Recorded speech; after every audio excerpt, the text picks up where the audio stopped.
Golf has always had a certain image. Polished, traditional, structured. It's the sport of perfect swings, textbook fundamentals, and calm, emotionless execution. But then came Bubba Watson, a guy with no swing coach, no formal training, and no interest in the conventional path. He didn't grow up at a country club. He didn't take lessons from elite pros. He taught himself in his backyard with a second-hand club and a bucket of wiffle balls. And somehow, that kid, raw, instinctive, wildly unorthodox, went on to win 2 Masters, become one of the longest hitters in the game, and pull off shots that looked like something out of a video game. But with Bubba, greatness and controversy came as a package deal. He didn't just rise, he polarized. And his story is one of the most unique and unpredictable careers golf has ever seen.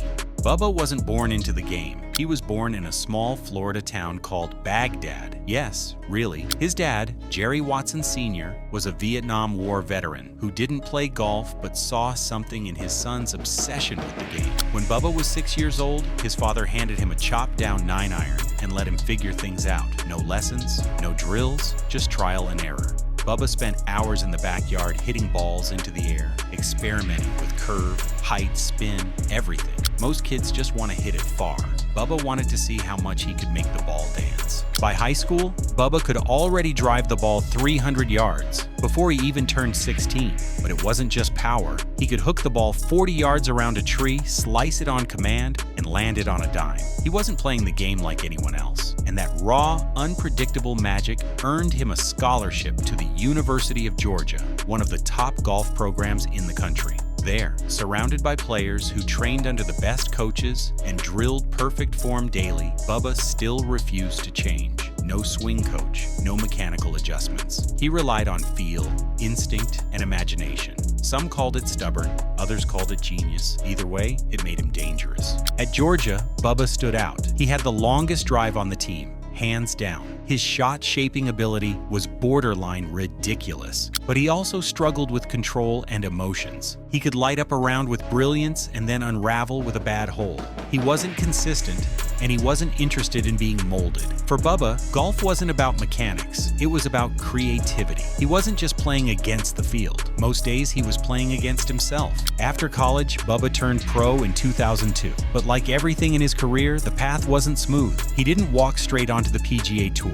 He spent 3 years grinding on the nationwide tour, now known as the Korn Ferry Tour, where his game was put to the test. One week he'd be brilliant, firing darts and launching monster drives. The next, he'd fall apart with erratic tee shots and cold putters. His playing style was high risk, high reward, and early on, it brought more frustration than success. Coaches didn't know what to do with him. Commentators didn't know how to describe him. But fans? Fans were starting to notice. Then came 2010, the PGA Championship.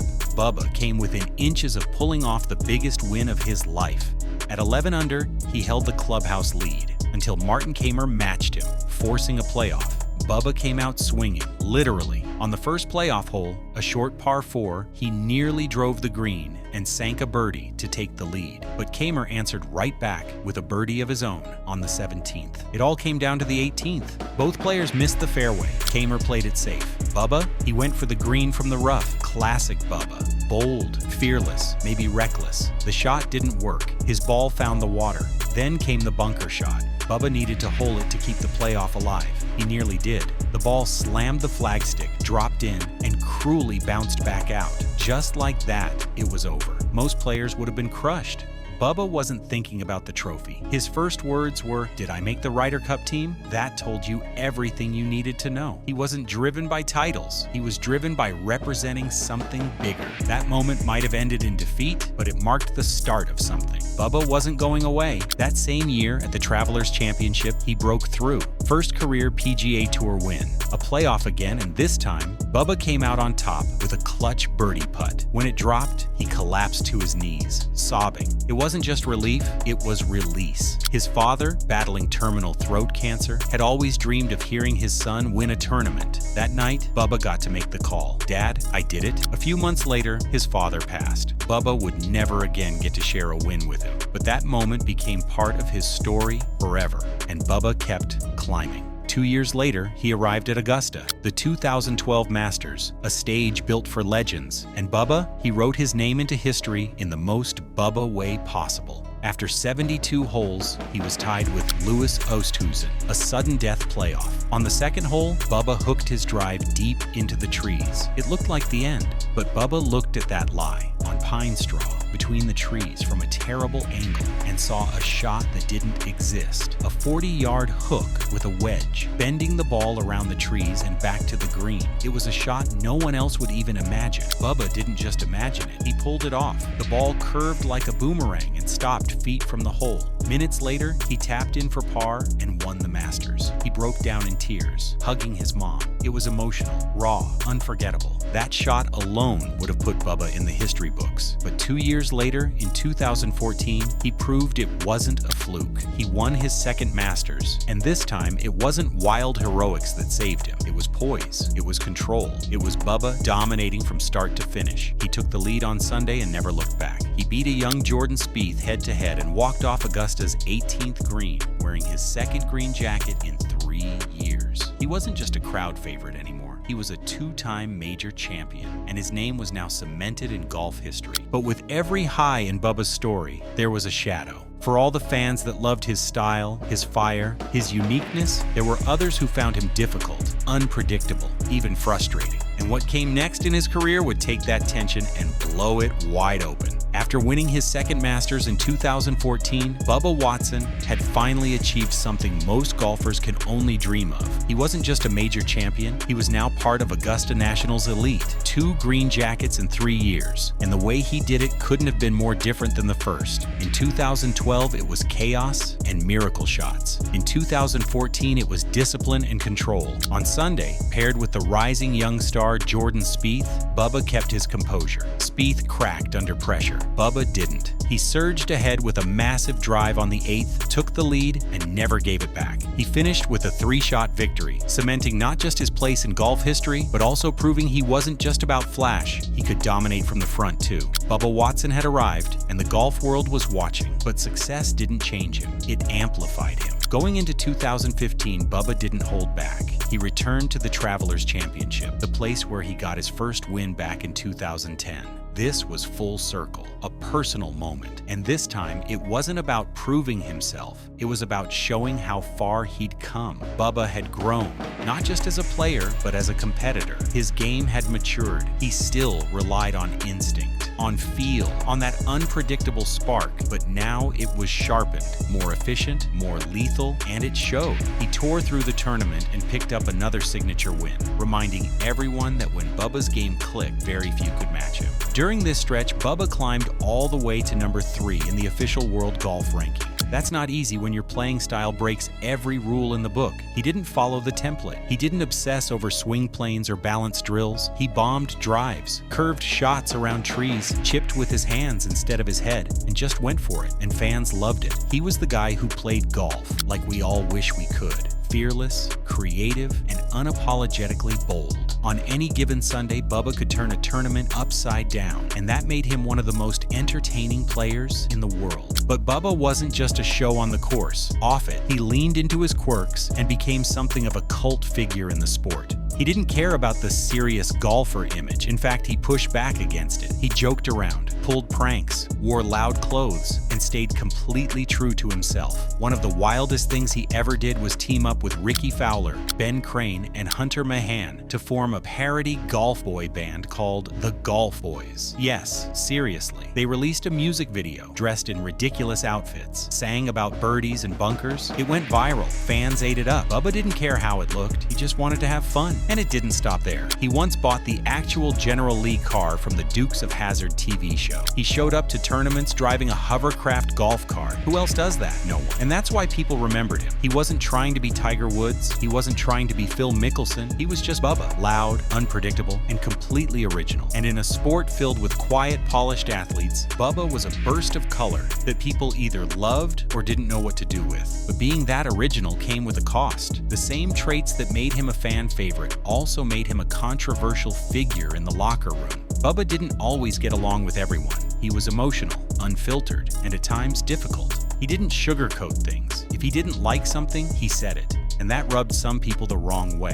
At the 2014 Waste Management Phoenix Open, one of the rowdiest events on the tour, Bubba openly criticized the course and the event itself. He said he was only playing because of sponsor obligations, and the Phoenix crowd, they didn't take it lightly. The next day, Bubba was booed on every single hole. It was loud, it was personal, and it marked the beginning of a shift in how the public viewed him. Then came the caddy drama. Bubba had worked for years with Ted Scott, his right-hand man, the guy who was with him for every win, every emotional high, every fiery low. But Bubba wasn't always easy on him. During the 2013 Travelers Championship, after a bad shot, Bubba snapped on Ted in front of the cameras. "Great job, Ted," he muttered sarcastically. It went viral, and not in a good way. People started to wonder, was Bubba too hot-headed, too hard to work with? Even in press conferences, his blunt honesty would catch people off guard. He didn't rehearse answers. He didn't filter his emotions. Sometimes that was refreshing. Other times, it caused headlines.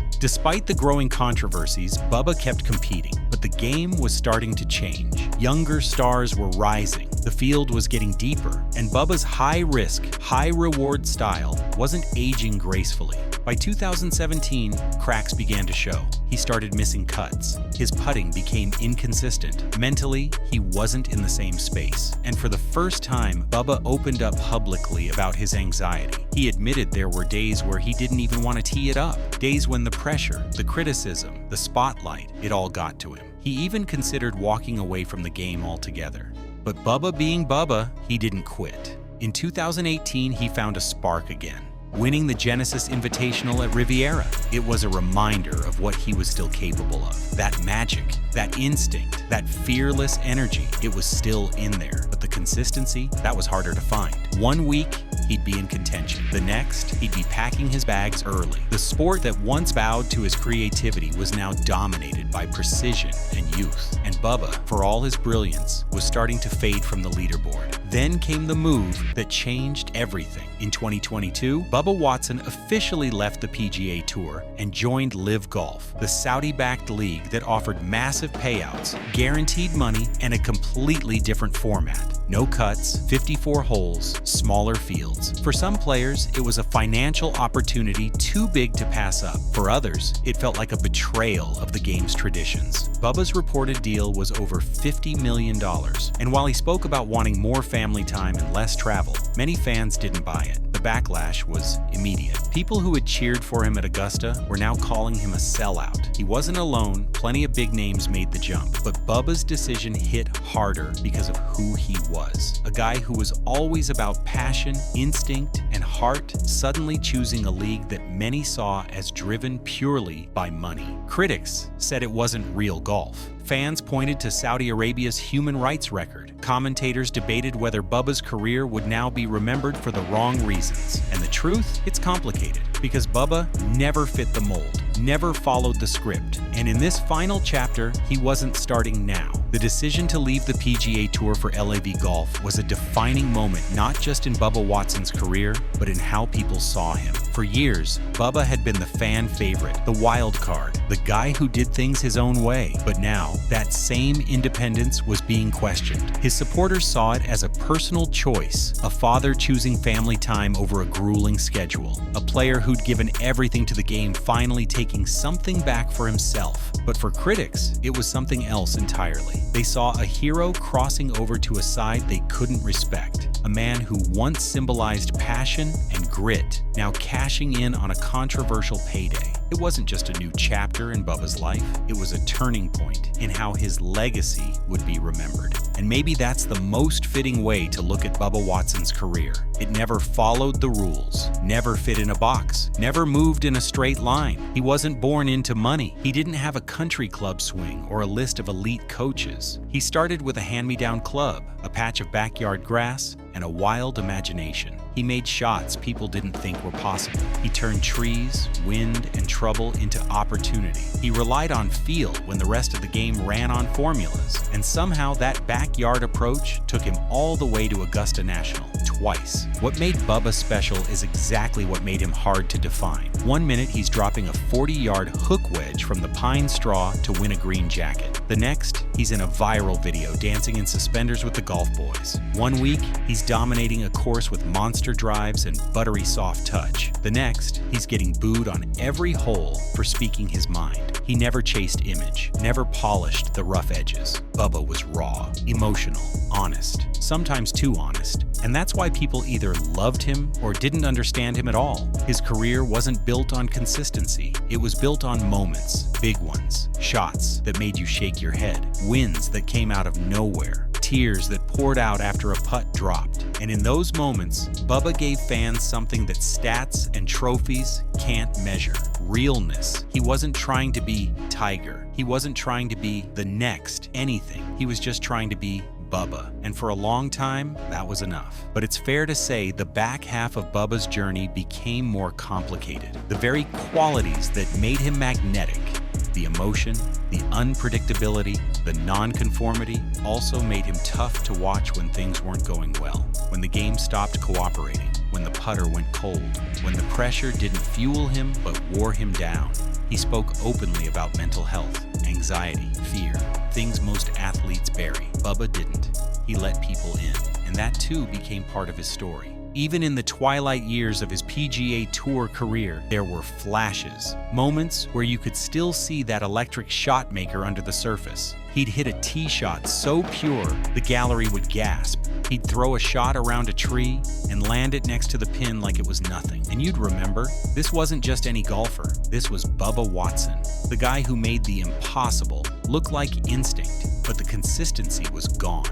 The younger stars were faster, stronger, more calculated. The game was shifting, and Bubba, once the disruptor, now looked like the one being disrupted. His move to LIV Golf didn't just mark the end of his PGA days. It marked a shift in tone. He wasn't fighting for majors anymore. He wasn't trying to silence critics. He had found peace in a different path. Whether that path leads to more wins or simply more time at home with his kids, only time will tell. But in many ways, Bubba had already written his legacy, because very few players can say they changed the way golf is played, and even fewer can say they changed the way it felt. You could argue all day about where Bubba Watson ranks in the all-time greats. Maybe he wasn't the most consistent. Maybe he let emotions get the best of him. Maybe he burned bridges. But the fact that he's even in the conversation when he started with nothing but a cut-down club and a dream says everything. He became a Masters champion twice. He reached number 2 in the world. He won 12 times on the PGA Tour. And he did it all without a coach, without a blueprint, without ever pretending to be something he wasn't. He also brought something to golf that it desperately needed: personality. In a sport where players often hide behind cliches and media training, Bubba showed up as himself, good, bad, or awkward. And while that sometimes got him into trouble, it also made him unforgettable. He made people laugh, made people cheer, and yeah, sometimes made people shake their heads. But he made them feel something, and in sports, that matters. Golf's history is full of icons who did things the right way, but Bubba Watson carved a different path, his way, a way filled with risk, emotion, flair, and faith. A way that didn't always make sense to the analysts or the critics, but one that resonated deeply with the fans who saw in him a reflection of the everyman with a dream. A player who reminded us that raw talent, heart, and belief can sometimes be just as powerful as technique and stats. Today, Bubba might not be in the spotlight like he once was. He's not winning majors or topping rankings, but his presence still lingers. His story still inspires. And for every young kid out there gripping a golf club for the first time and trying to curve the ball around a tree just because it looks cool, that's Bubba's legacy. He made golf fun. He made it emotional. He made it unpredictable. And whether you loved him, misunderstood him, or didn't know what to make of him, you remembered him. Because Bubba Watson never fit the mold. And the truth is, he never wanted to.